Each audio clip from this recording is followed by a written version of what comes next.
द्वितीय रुद्र संहिता के पंचम युद्धखंड में 8वां अध्याय विश्वकर्मा द्वारा निर्मित सर्वदेवमय दिव्य रथ का वर्णन।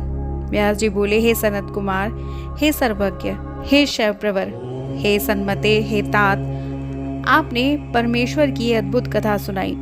अब आप सर्वदेवमय परम दिव्य रथ के निर्माण का वर्णन कीजिए, जिसे बुद्धिमान विश्वकर्मा ने शिव जी के लिए निर्मित किया। सूत जी बोले, उन व्यास जी के इस वचन को सुनकर मुनीश्वर सनत कुमार शिव जी के चरण कमलों का स्मरण करके कहने लगे।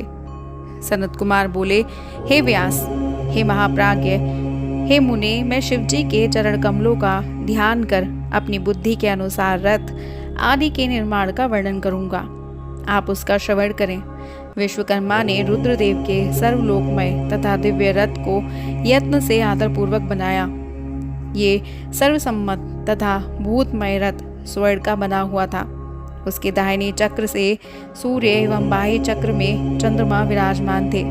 पिपेंद्र दाहिने चक्र में 12 अरे लगे हुए थे। उन अरों में 12 आदित्य प्रतिष्ठित थे और बायां पहिया 16 अरों से युक्त था। हे सुव्रत, बाएं पहिए की 16 अरे चंद्रमा की 16 कलाएं थी, तभी नक्षत्र उस वाम भाग के पहिए की शोभा बढ़ा रहे थे। हे विप्रश्रेष्ठ, 6 ऋतुओं उन दोनों पहियों की नेमी थी। अंतरिक्ष उस रथ का अग्रभाग हुआ और मंदराचल रत्नीड हुआ। अस्ताचल तथा उद्याचल उसके दोनों कुबर कहे गए हैं। महामेरु उस रथ का अधिष्ठान तथा अन्य पर्वत उसके केसर थे। संवत्सर उस रथ का वेग तथा दोनों अयन उत्तरायण एवं दक्षिणायन चक्रों के संगम थे।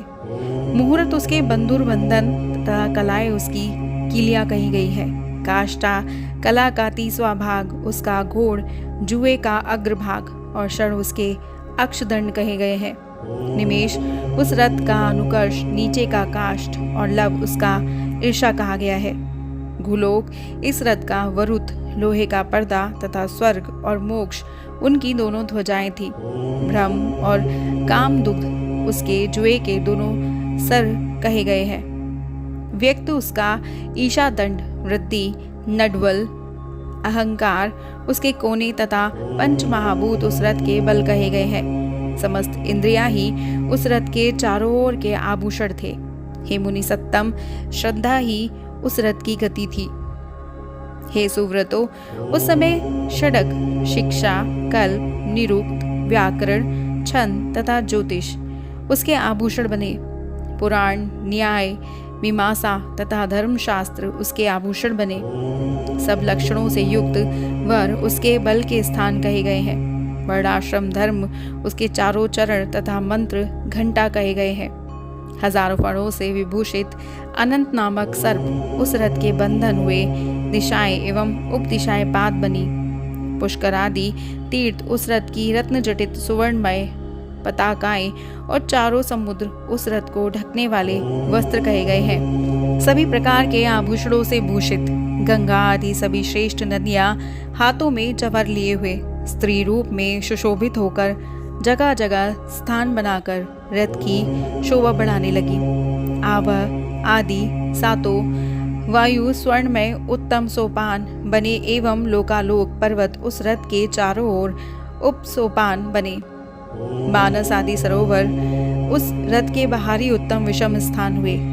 सभी वर्षाचल उस रथ के चारों ओर के पाश और तल लोक में निवास करने वाले सभी प्राणी उस रथ के तल के भाग कहे गए हैं। भगवान ब्रह्मा उसके सारथी और देवतागण घोड़े की रस्सी पकड़ने वाले कहे गए हैं।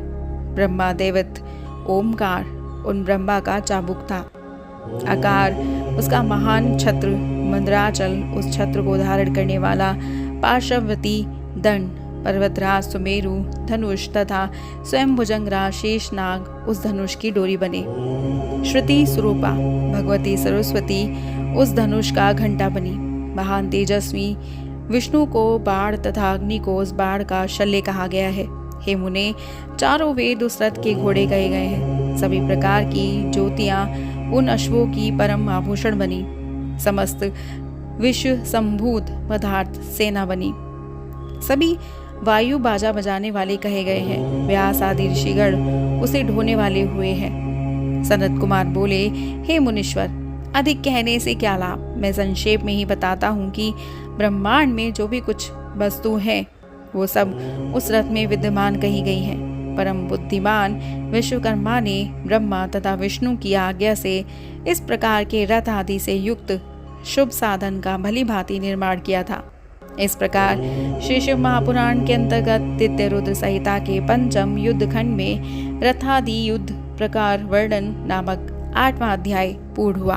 और हमारा अगला अध्याय है ब्रह्मा जी को सारथी बनाकर भगवान शंकर का दिव्य रथ में आरूढ़ होकर अपने गणों तथा देवसेना के साथ त्रिपुर वध के लिए प्रस्थान, शिव का पशुपति नामक पढ़ने का कारण। 9वां अध्याय। और इसे जानने के लिए सब्सक्राइब कीजिएगा हमारे YouTube channel voice of tales को, और हमारी वीडियो को लाइक शेयर सब्सक्राइब करना मत भूलिएगा। हर हर महादेव।